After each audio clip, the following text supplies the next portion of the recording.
حدیث مبارکہ کا مفہوم ہے کہ جب کوئی بندہ رب تعالیٰ سے دعا مانگتا ہے، اس کی دعا زمین اور آسمان کے درمیان معلق کر دی جاتی ہے، اتنی دیر تک اس کی دعا رب تعالیٰ کی بارگاہ میں شرف قبولیت کا درجہ نہیں پاتی جتنی دیر تک دعا کے اول آخر سرکار پر درود نہیں پڑھا جاتا۔ یاد رکھو، اللہ تبارک و تعالیٰ کو اپنے محبوب صلی اللہ علیہ وسلم سے پیار ہے اور محبوب کے ذکر سے بھی پیار ہے۔ جب کوئی بندہ دعا کے اول آخر درود و سلام پڑھتا ہے، اللہ عز و جل کے محبوب صلی اللہ علیہ وسلم کا ذکر کرتا ہے،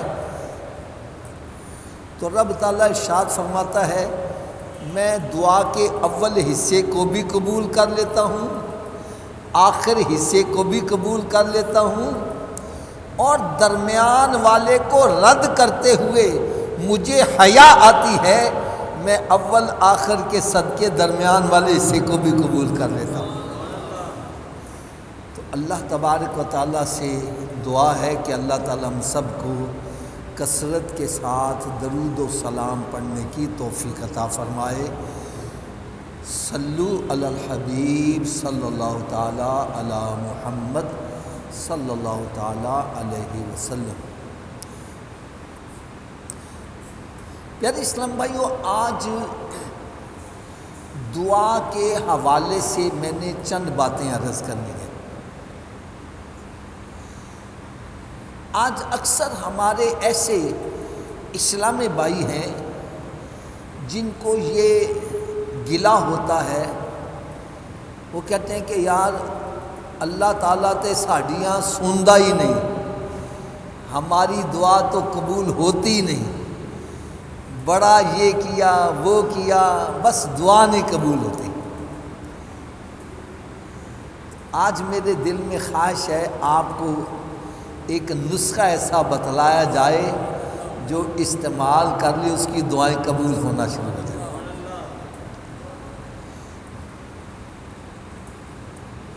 اور یہ نسخہ بھی میں نے آپ کو قرآن مجید سے دینا ہے، جو اللہ تعالیٰ کی لا ریب فی کتاب ہے، جس میں کوئی شک شبہ نہیں۔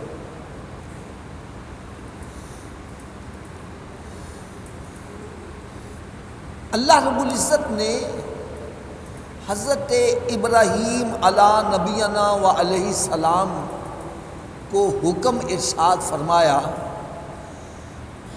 اے ابراہیم تیری قوم بت پرست ہے، کوئی ستاروں کی پوجا کر رہا ہے، کوئی نمرود کی پوجا کر رہا ہے، تو ایسے وقت میں تو میری الوہیت کا اعلان کر دے۔ حضرت ابراہیم علیہ نبینا علیہ السلام اکیلے ہیں اور سب طرف بت پرستی ہے، آپ نے آگے سے کوئی عذر پیش نہیں کیا، یا اللہ ساری دنیا ایک طرف ہو، میں اکیلا کیا کروں گا؟ آپ نے اپنی جان کی پرواہ نہیں کی، رب تعالیٰ کے حکم کے آگے سر تسلیم خم کر دیا اور اتنا دھڑلے سے اعلان کیا، اتنا دھڑلے سے اعلان کیا کہ آپ بازار جاتے ایک بت کو خرید لیتے، پتھر کا بنا ہوا بت خرید لیتے اور اس کے پاؤں میں رسی ڈال کے گلیوں کے اندر گھسیٹتے اور کہتے کوئی ہے ان بے بس معبودوں کو خریدنے والا؟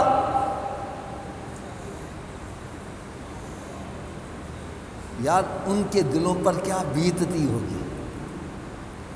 پھر یہ تو واقعہ قرآن مجید میں بھی بڑی وضاحت کے ساتھ آیا کہ آپ کی قوم شہر سے باہر میلے پہ جاتی ہے، آپ نے کلہاڑا لیا ہے اور جا کے بت خانے میں سارے بتوں کو توڑ دیا۔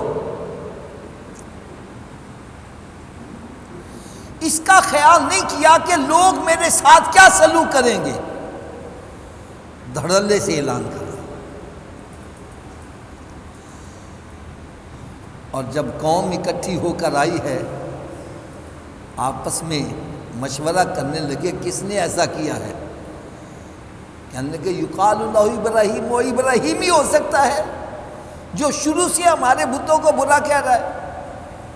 تو آپ نے بتوں کو توڑ کر کہیں چھپ نہیں گئے، کہیں باہر نہیں نکل گئے، نہ انہوں نے بلایا، آپ بڑے پروقار طریقے سے آ گئے۔ نے کہا ابراہیم یہ سب کچھ کس نے کیا ہے؟ آپ نے کلہاڑا بڑے بت کے کندھے پر رکھ دیا تھا، آپ نے فرمایا جو بڑا ہے اسی نے کیا ہوگا۔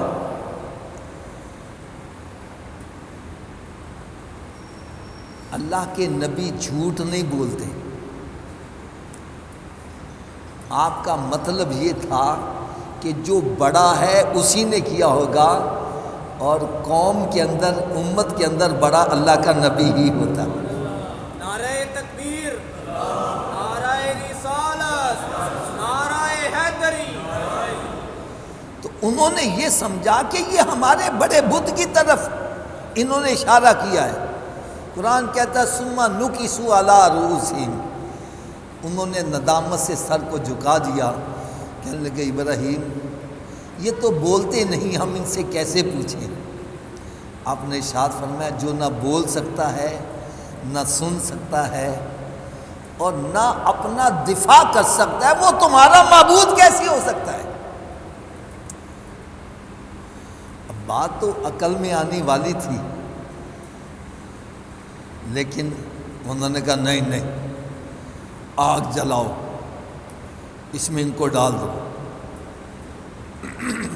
آگ جلائی گئی۔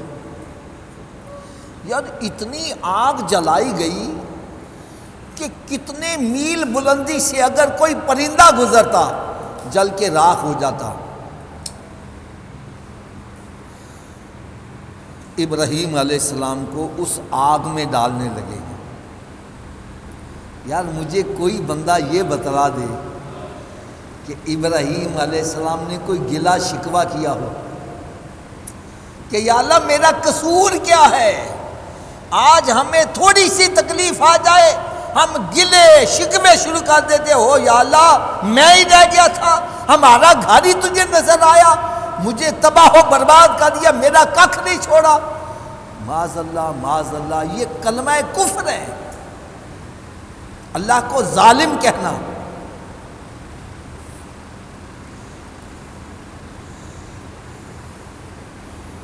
حضرت ابراہیم علیہ السلام نے کوئی شکوہ شکایت نہیں کی، بلکہ یہ منظر دیکھ کر فرشتوں نے عرض کی یا اللہ اگر اجازت دے تو ہم ابراہیم علیہ السلام کے پاس جائیں۔ رب تعالیٰ فرمایا جاؤ، جا کے تم بات کر لو۔ بارش کا فرشتہ عرض کرتا ہے اگر آپ اجازت دے بارش برساؤں، ساری آگ ٹھنڈی کر دوں۔ ہوا والا فرشتہ کہتا ہے اگر اجازت دو ایسی ہوا چلاؤں یہی آگ ان پر ڈال دی جائے۔ پہاڑوں کا فرشتہ کہتا ہے اجازت دو پہاڑ ملا دوں، آگ ختم ہو جائے۔ آپ نے ارشاد فرمایا مجھے کوئی حاجت نہیں ہے۔ یہاں ایک بات میں عرض کرنا ضروری سمجھوں گا، کچھ ایسے بھی افراد ہیں جو کہتے ہیں کہ حضرت ابراہیم علیہ السلام نے کسی فرشتے سے مدد نہیں مانگی، تم کیوں ولیوں سے مدد مانگتے؟ تم درباروں پہ جاتے ہو لہذا یہ شرک ہے۔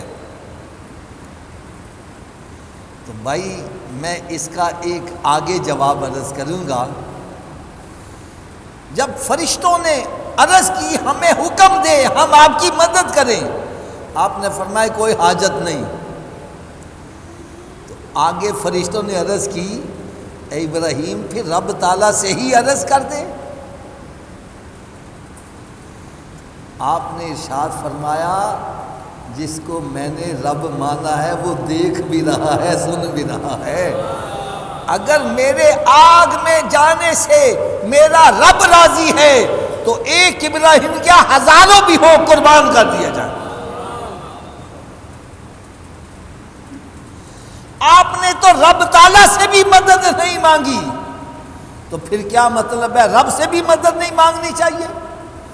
کوئی ایک بندہ کوئی ضعیف حدیث ہی بتلا دے کہ رب حضرت ابراہیم علیہ السلام نے دعا مانگی ہو یا اللہ مجھے آگ سے بچا لے, یا اللہ میرا کیا قصور ہے, یہ آگ بڑی سخت جل رہی ہے, اس آگ کو میرے لیے ٹھنڈی کر دے. کوئی بندہ یہ ثابت کر کے دکھلا ہے.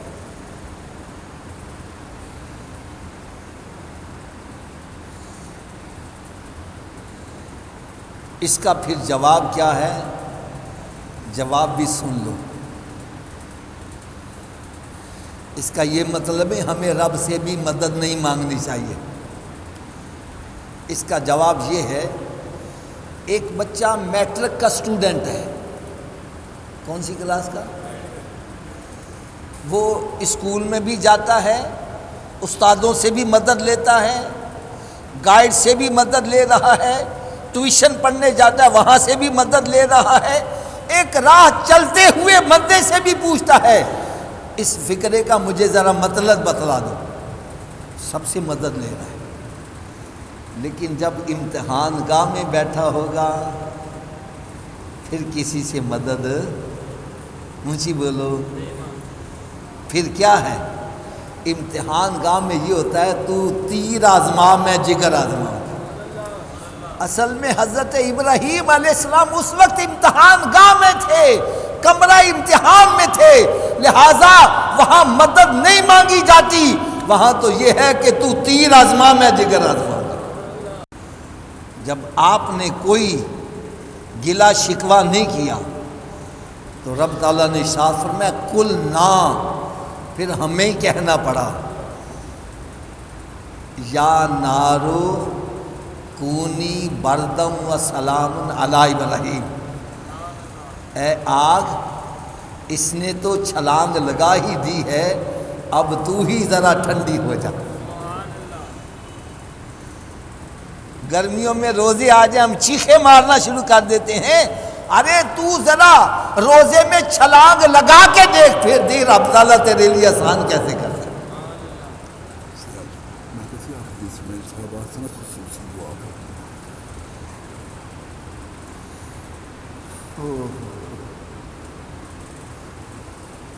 اس امتحان سے سلامتی سے باہر آ گئے.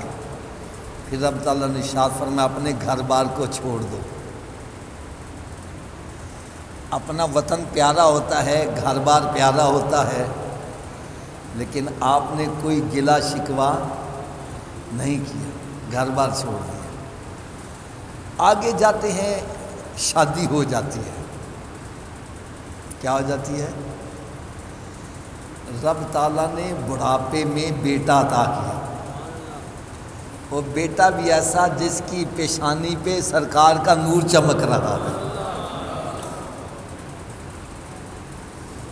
بیٹے کو گود میں اٹھا کر پیار کر رہے ہیں. رب تعالیٰ کی طرف سے آزمائش آ جاتی ہے. ابراہیم دوست تو میرا ہے اور پیار بچے سے کر رہا ہے. یار آپ نے یہ نہیں عرض کی یا اللہ کون سا باپ ہے جو اولاد سے پیار نہیں کرتا. میں نے پیار کیا ہے تو اس میں کون سی برائی ہے؟ نہیں نہیں نہیں, کوئی گلا شکوہ نہیں. یا اللہ تیرا کیا حکم ہے؟ فرمایا اپنے بیوی اور بچے کو اپنے سے جدا کر دے. حضرت صاحب سوچنے والی بات ہے. کہاں چھوڑ کے آنا ہے؟ فرمایا بوادن غیر ذی زرع, ایسی جگہ چھوڑ کے جہاں پرندہ پر نہ مارتا ہو, نہ کھانے کی شے ہے نہ پینے کی شے ہے۔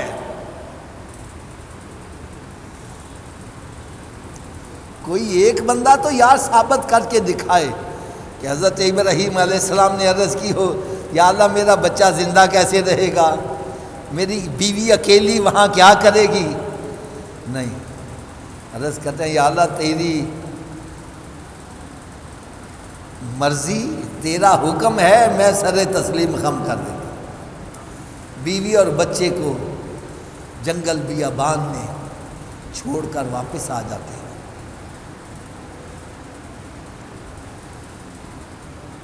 اور پھر قرآن کہتا ہے فلما بلغ معہ السعی، جب بچہ سن بلوغت کو پہنچتا ہے، بالغ ہو جاتا ہے،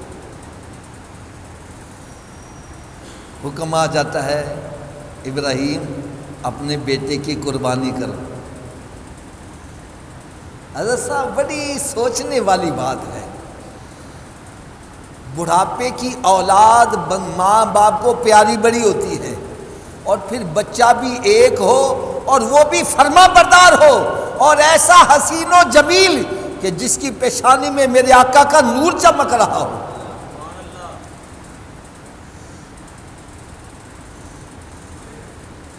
حضرت صاحب شیطان نے کس قدر وسوسہ ڈالا ہوگا، ابراہیم بچے کو ذبح کر دیا تیری نسل ختم ہو جائے گی۔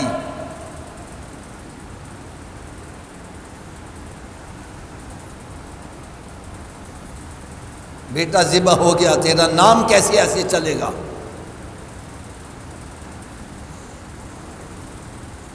آپ نے شیطان کے کسی وسوسے پر توجہ نہیں دی، بلکہ پتھر اٹھا کر اس کو مارا ہے، نکل جا یہاں سے۔ تو کہتا ہے میری نسل نہیں چلے گی؟ بیٹا ماں باپ کو پیارا ہوتا ہے، لیکن اللہ تعالیٰ کا حکم آ جائے ایک اسماعیل کیا ہزاروں بھی ہو قربان کر دیا۔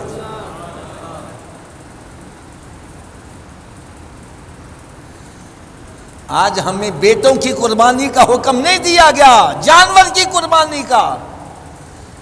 ہم اس میں بھی سوچ رہے ہیں کریے کہ نہ کریے۔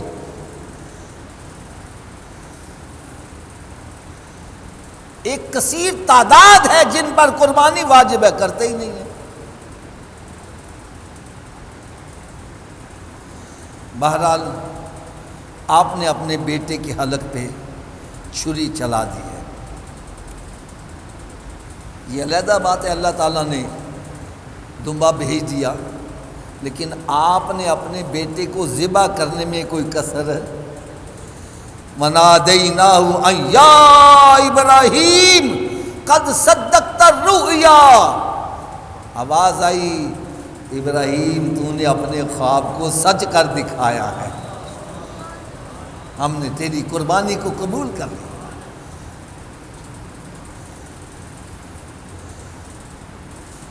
پھر حکم ہوتا ہے ابراہیم میرا گھر بنا دو۔ دونوں باپ بیٹا مل کر خانہ کعبے کی تعمیر کر رہے ہیں۔ دعا کرو اللہ تعالیٰ اس جگہ کی زیارت ہم سب کو نصیب فرمائے۔ یار وہ گھر کتنی عظمت والا ہوگا جس کی مزدوری کرنے والا بھی اللہ کا نبی ہے اور بنانے والا بھی اللہ کا نبی ہے۔ وہ گھر کتنی شان والا ہوگا جس کے کونے کے اندر جنت کا پتھر حجر اسود لگا ہوا ہے۔ اللہ تعالی ہم سب کو اس گھر کی زیارت کی توفیق عطا فرمائے۔ گھر بن گیا، اب حضرت ابراہیم علیہ السلام دعا مانگ رہے ہیں، ربنا تقبل منا انک انت السمیع العلیم، یا اللہ جو کچھ میں نے کیا ہے تو اس کو قبول فرما لے۔ اب دیکھو رب تعالیٰ کی طرف سے جواب کیا آتا ہے، فرمایا اے ابراہیم پہلے میں کہتا تھا تو مانتا جاتا تھا، اب جو تو مانگے گا میں عطا کرتا چلا جاؤں گا۔ حضرت ابراہیم علیہ السلام دعا مانگتے ہیں، یا اللہ اس شہر کو امن والا خطہ قرار دے دے۔ یار وہ شہر کیسا امن والا ہے؟ حضرت صاحب آپ کے خاندان میں صرف شادی ہو، صرف فیملی کے بندے اکٹھے ہو، لڑائیاں ہوتی ہیں، اور وہاں پوری دنیا سے مسلمان اکٹھے ہوتے ہیں، پرامن طریقے سے واپس جاتے ہیں۔ یا اللہ یہاں کے رہنے والوں کو پھلوں سے نواز دے۔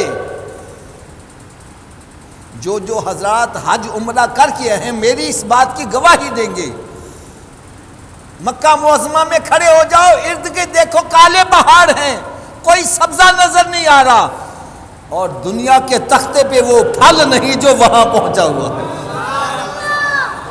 اور ایسا تر و تازہ فریش، کھاؤ تو طبیعت خوش ہو جائے۔ پھر دیکھو ہمارا یہ لاہور ہے، اگر یہاں کوئی 8-10 لاکھ افراد بندے آ جائیں یہاں، اور یہاں پانی کی قلت، غذا کی قلت، پھلوں کی قلت ہو جائے، اور وہاں پوری دنیا سے لاکھوں کی تعداد میں پبلک آتی ہے، نہ پانی کم ہو رہا ہے نہ پھل کم ہو رہا ہے۔ یہ کیا ہے؟ یہ حضرت ابراہیم علیہ السلام کی دعا ہے، یا اللہ میری نسل میں قیامت تک مسلمان برقرار۔ فرمایا ہو گیا۔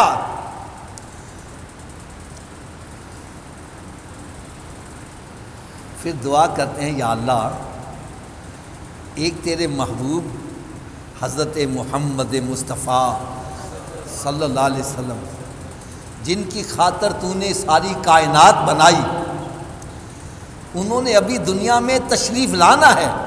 فرمایا ہاں لانا ہے، یا اللہ ان کو پھر میری آل میں ہی پیدا کر دے۔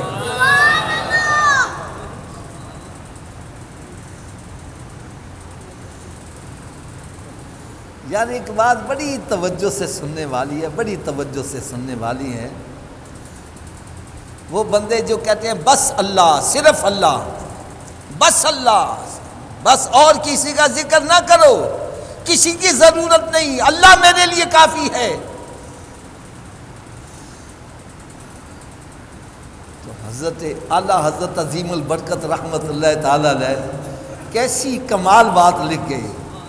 وہ فرماتے ہیں وہ جہنم میں گیا ان سے جو مستغنی ہوا، جو کہتا ہے مجھے نبی کی ضرورت نہیں، فرمایا وہ جہنم میں گیا ان سے جو مستغنی ہوا، جو کہتا ہے ہمیں سرکار کی ضرورت نہیں ہے۔ آگے دلیل کیا دے رہے ہیں؟ فرماتے ہیں وہ جہنم میں گیا ان سے جو مستغنی ہوا، ارے ہے خلیل اللہ کو حاجت رسول اللہ کی۔ حضرت ابراہیم علیہ السلام خلیل اللہ ہیں، ارے ان کو حاجت ہے تو دعا مانگ رہے ہیں، یا اللہ وہ عظیم الشان نبی میری آل میں پیدا کر دے۔ اگر ابراہیم علیہ السلام کو حاجت ہے تو امتی ہو کے کہتا مجھے حاجت ہی نہیں ہے۔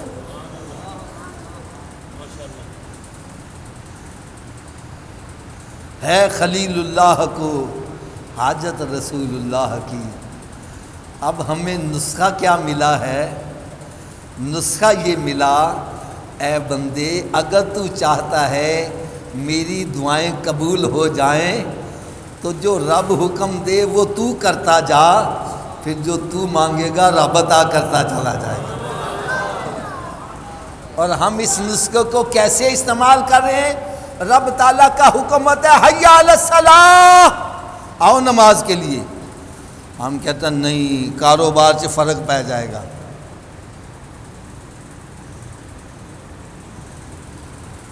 حکم ہوتا ہے الصلاۃ خیر من النوم، نماز نیند سے، نفس کہتا ہے نہیں سونا بہتر ہے۔ رب فرمائے مال میں سے زکوٰۃ ادا کرو، کہتا نہیں جی مال کٹ جائے گا۔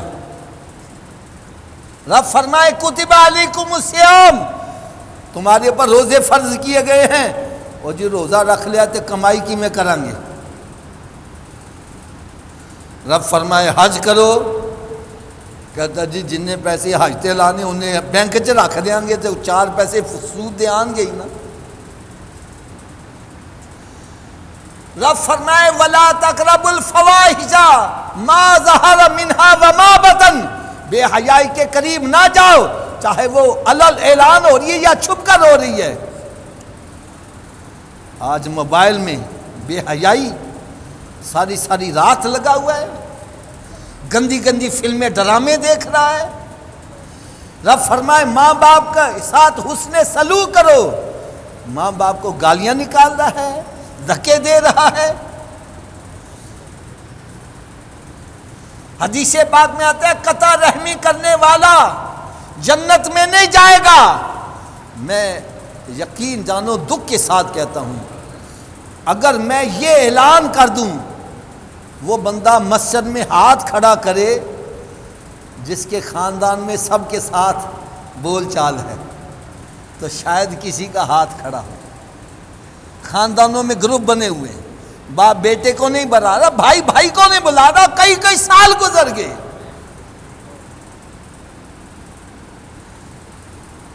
رب فرمائے حلال کھاؤ، حرام کے قریب نہ جاؤ۔ کہنا جی حلال کھاواں گے تو بھوکے ہی مریں گے۔ اور بھائی جھوٹ کیوں بولتے ہو؟ آپ جی سچ بولیں گے تو پھاکے ہی مریں گے۔ رشوت کیوں لے رہے ہو؟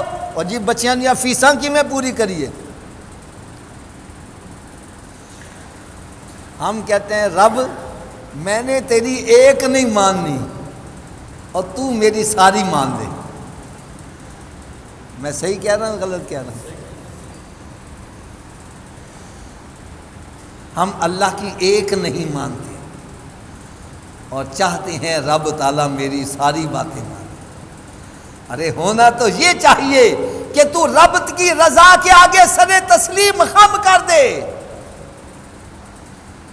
اسی کو علامہ اقبال کہتا ہے خودی کو کر بلند اتنا کہ ہر تدبیر سے پہلے خدا بندے سے خود پوچھے بتا تیری رضا کیا ہے۔ ارے منزل کی جستجو میں کیوں پھر رہا ہے راہی، ارے اتنا عظیم ہو جا کہ منزل تجھے پکارے۔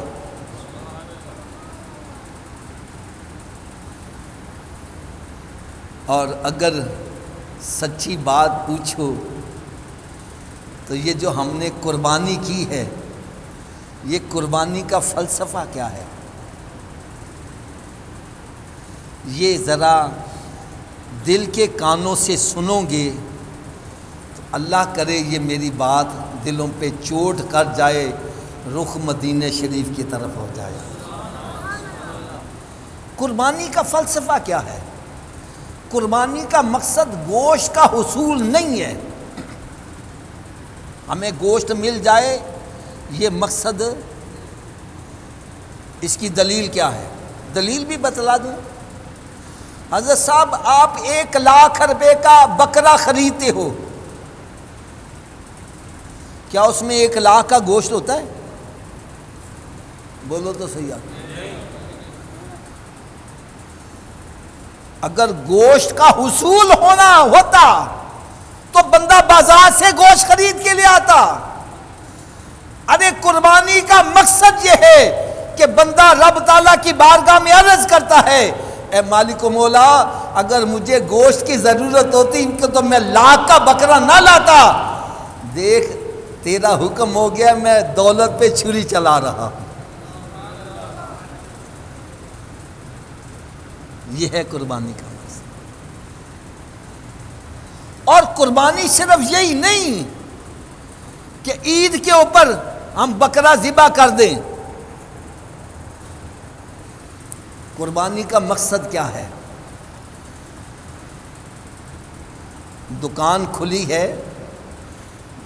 گاہک کھڑے ہیں لاکھوں روپیہ لے کر، پیسے آ رہے ہیں، ادھر سے رب کا پیغام ہوتا ہے حی علی الصلاۃ، آ جاؤ نماز کے لیے۔ یہ سارے گاہک چھوڑ کر رب کی بارگاہ میں حاضر ہو جانا یہ قربانی ہے۔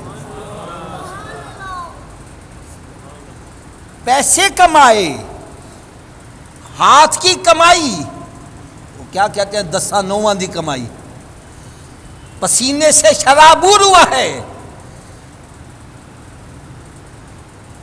پیسے کمائے ہیں، نصاب کو پہنچ گیا ہے، حکم ہوتا ہے چل زکوٰۃ ادا کر۔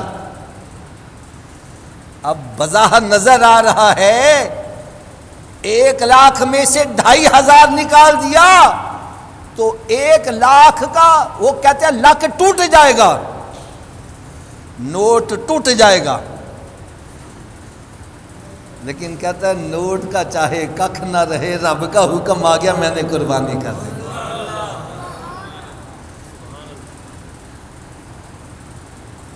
روزہ آ گیا ہے، نظر آتا ہے گرمی بڑی ہے، پیاس بڑی لگتی ہے، تھوڑی تھوڑی دیر پانی پیتا ہوں، کیسے برداشت کروں گا، لیکن رب کا حکم آ گیا، روزہ رکھ لیا ہے، یہ ہے قربانی۔ حج کا موقع آ گیا ہے، حج کرنا کتنا مشکل کام ہے، جو حضرات حج کر کے آئے ہیں میری بات کو تسلیم کریں گے۔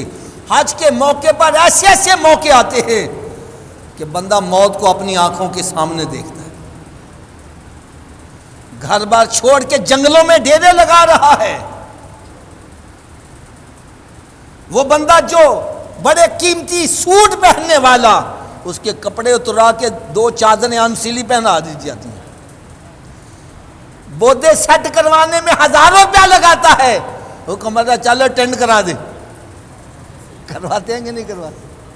جو مٹی کو ہاتھ نہیں لگاتا، مزدلفے کے اندر مٹی میں ہاتھ ڈال کے کنکریاں تلاش کر رہا۔ نعرہ تکبیر، نعرہ رسالت، نعرہ حیدری، نعرہ غوثیہ۔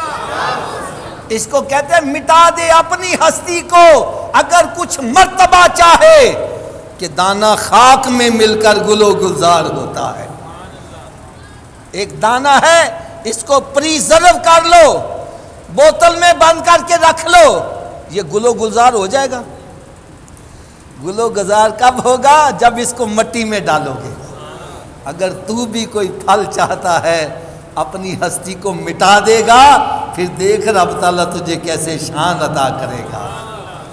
حضرت ابراہیم علیہ السلام نے ہمیں یہ درس دیا ہے کہ میں اپنے بیوی اور اپنے چند دن کے بچے کو اللہ تعالیٰ کے حکم کے تحت جنگل بیابان میں چھوڑ آیا تھا، جہاں نہ کھانے کو کچھ تھا نہ پینے کو کچھ تھا، تو اللہ تعالیٰ نے ان کو ضائع نہیں ہونے دیا، بلکہ ان کے قدموں سے جو پانی ملا پوری دنیا کے اندر پہنچ رہا ہے۔